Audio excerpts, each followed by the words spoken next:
ఇంకో ఇంట్రెస్టింగ్ వార్త, ఇంట్రెస్టింగ్ అంటే కాదు, లాఫింగ్ స్టాక్ అయినటువంటి ఇప్పుడు ఆయన బిఆర్ నాయుడు గారి ఉంది కదా, టీటీడీ చైర్మన్ ఛానల్లో చాలా సంచలనాత్మకమైన వ్యాఖ్య చేశాడు ఒక ఆయన. అది పెద్ద లాఫింగ్ స్టాక్గా, అంటే ఆ టీవీలు పదవులు ఇస్తేనో లేకపోతే వాళ్ళకి ఎట్లా దావోస్ హోటళ్ళ గదిలో కిటికీలు పగిలి రాత్రంతా 12 డిగ్రీల చలిలో ఉన్నా కూడా పెట్టుబడుల కోసం ఉదయాన్నే బాగుపడే కష్టాన్ని చూసి బోర్ నేడ్చిన అధికారంట ఒక ఆయన ఎవరో వ్యాఖ్యానించాడంట.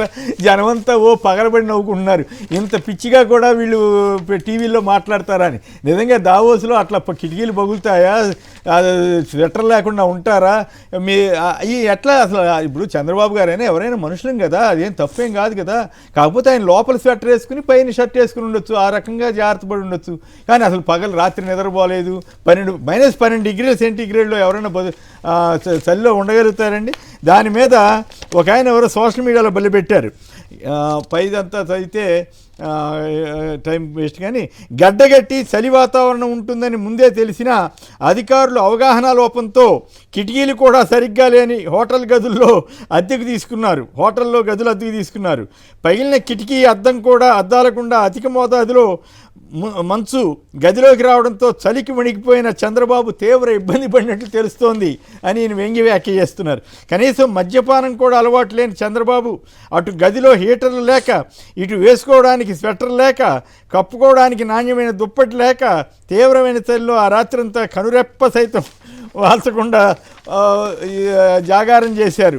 ఎప్పుడు తెల్లవారుతుందా అని ఎదురు చూస్తూ రాత్రంతా గడిపిన చంద్రబాబు పొద్దున్నే బయట ముస్తాబై వచ్చి తాళాలు తీయకముందే స్టాల్స్ ముందు ప్రత్యక్షమవడంతో స్థానికులు నోరెళ్ళబెట్టారని విశ్వసనీయ సమాచారం అంటూ వ్యంగ్య వ్యాఖ్య చేశారు. ఇప్పుడు తెలుగుదేశం పార్టీకి సంబంధించిన మీడియాలు, జాకీ మీడియాలు పాపం అన్యాయంగా చంద్రబాబును కూడా ఇట్లాంటి వాటిలో బదనాం చేయడం తప్పితే ఏమైనా అర్థం ఉందా? పొగడరా అంటే ఇదివరకు నాగర రాఘవరెడ్డి గారు చెప్తుండేవారు, టంగుటూరు మిరియాలు తాటికాయ అంత అన్నట్టుగా ఈ టీవీలు ఈయనకి చంద్రబాబు గారికి బదనాం ఏమంటాము అపహాస్యం పాలు చేస్తున్నాయా, లేక ఆయనకి ఏమైనా పరువు తెచ్చే వ్యాఖ్యలు చేస్తున్నాయా, ప్రచారం చేస్తున్నాయంటారా? రామ్నాథ్ గారు, మీరు కూడా చాలా కాలంగా మీడియాలో ఉన్నారు కదా, డావోస్లో అట్లాంటి హోటళ్ళు ఉంటాయా? అసలు చలిలో తట్టుకునే పరిస్థితి ఉంటుందా?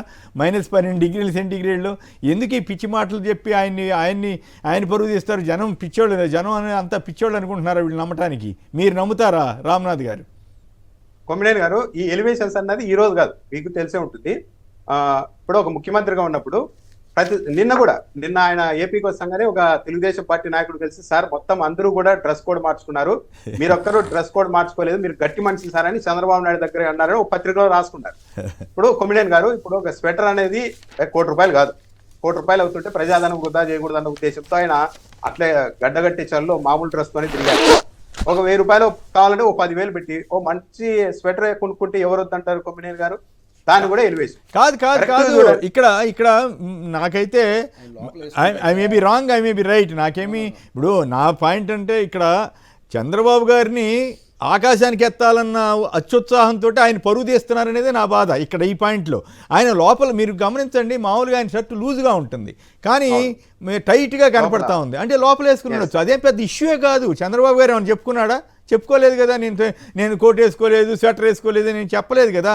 లేదా నేను చలిలో పడుకున్నాను, నా కిటికీ అద్దాలు పగిలి, ఎక్కడైనా డావోస్ లాంటి చోట ఒక ముఖ్యమంత్రి ఉన్న చోట అట్లా జరుగుద్దా? ఇట్లాంటి పిచ్చి ఎలివేషన్స్ వల్ల ఆయనకి పరువు తీస్తున్నట్టా కాదా?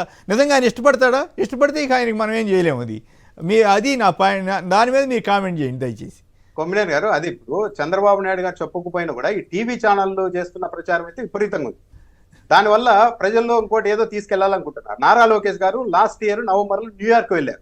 సేమ్ అప్పుడు అంతే, ట్రాఫిక్ జామ్ అయిందని చెప్పి నడుచుకుంటూ వెళ్తున్న నారా లోకేష్ పెట్టుబడుల వేటలు అని చెప్పి ఆ శ్రీమంతుడు సినిమాలో ఒక బ్యాక్గ్రౌండ్ లో ఒక సాంగ్ వేసి చేశారు. కరెక్ట్ గా మొన్న చూస్తే అదే దావోస్ లో ట్రాఫిక్ జామ్ అయింది. మళ్ళీ గమనించండి, ట్రాఫిక్ జామ్ అయిన విజువల్స్ ఎక్కడా ఉండవు. మామూలుగా క్లీన్ గా ఎలాంటి ట్రాఫిక్ లేని రోడ్ లో దర్జాగా నడుచుకుంటూ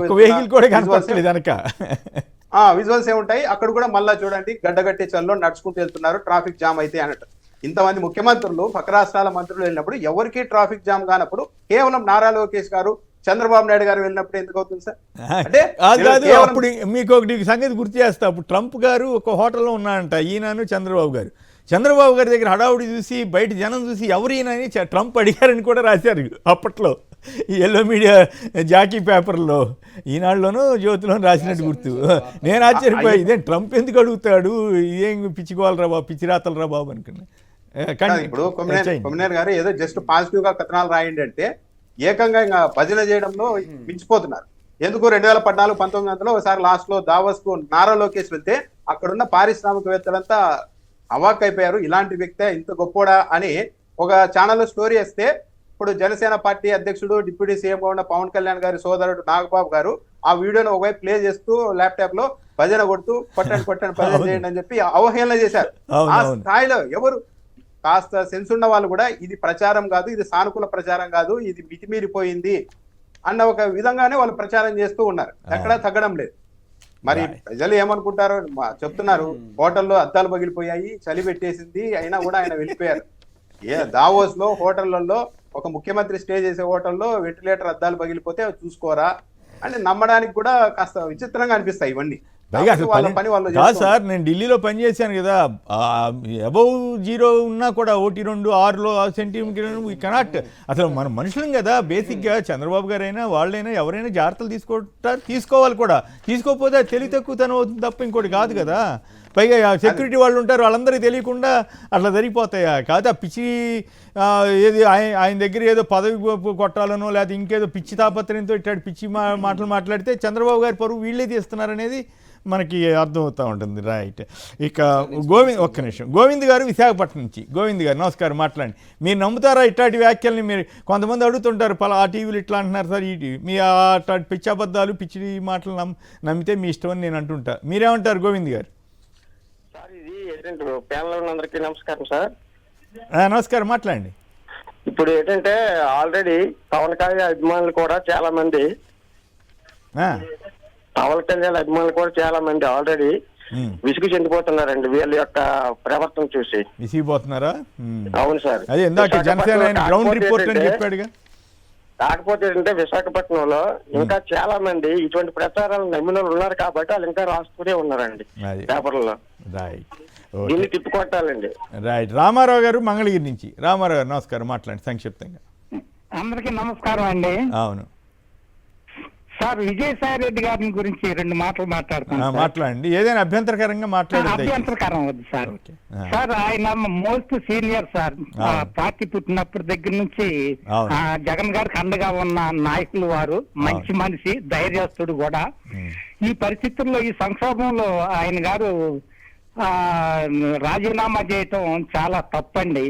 సరే, ఏదేమైనా జగన్ గారికి ఏమీ కాదండి, విజయసాయి రెడ్డి గారు కాదు కదా, ఎవరు పోయినా ఏమీ కాదు. ఆయన ఒక్కడే పార్టీ నడిపించగలడు, ఆయన ఒక్కడే పార్టీని మళ్ళీ పురోగతి సాధించగలరండి. రైట్, ఓకే, ధన్యవాదాలు. దీని మీద చలి మీద ఏమైనా మాట్లాడతారా?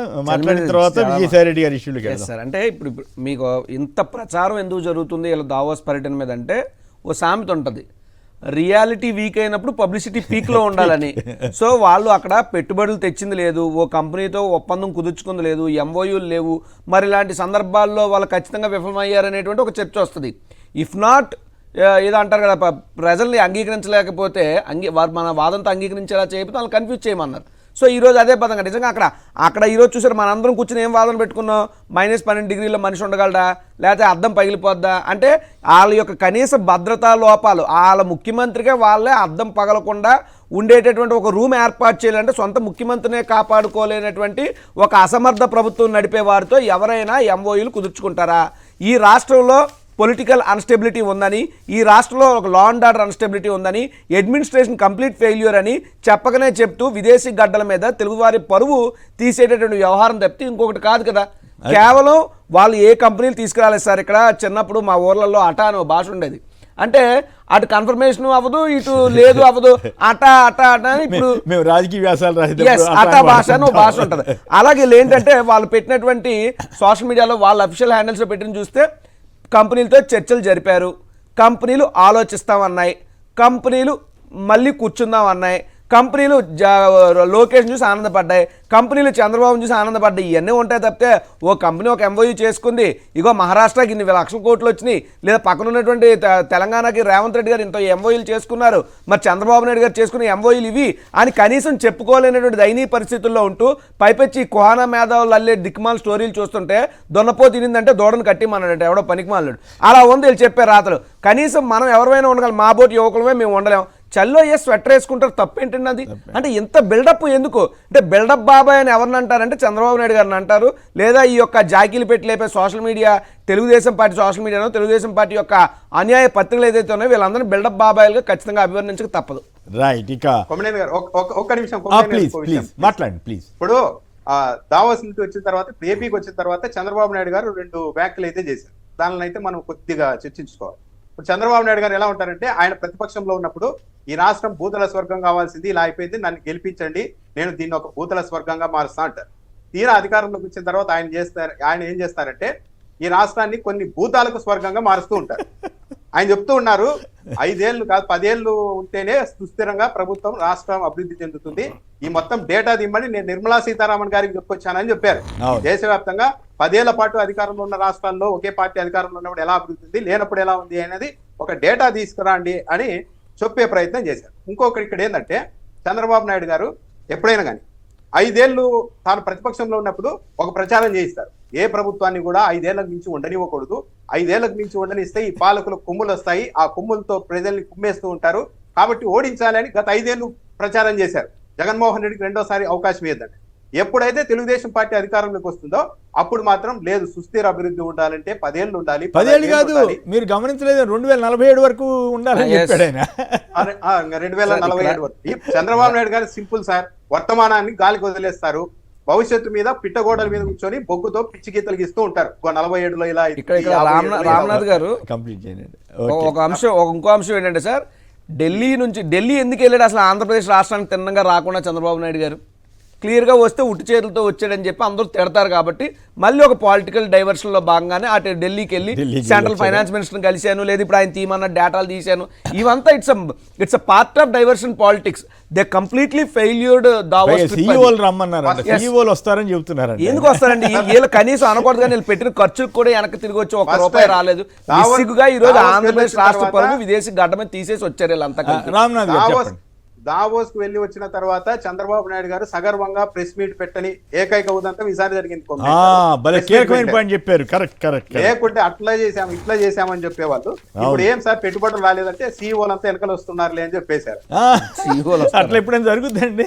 సీఈఓలంతా చేసుకోకుండా కంపెనీ యజమానులతో అవగాహన రాకుండా సీఈఓలు వచ్చేసి చేస్తారా? అది చాలా తమాషాగానే ఉంది.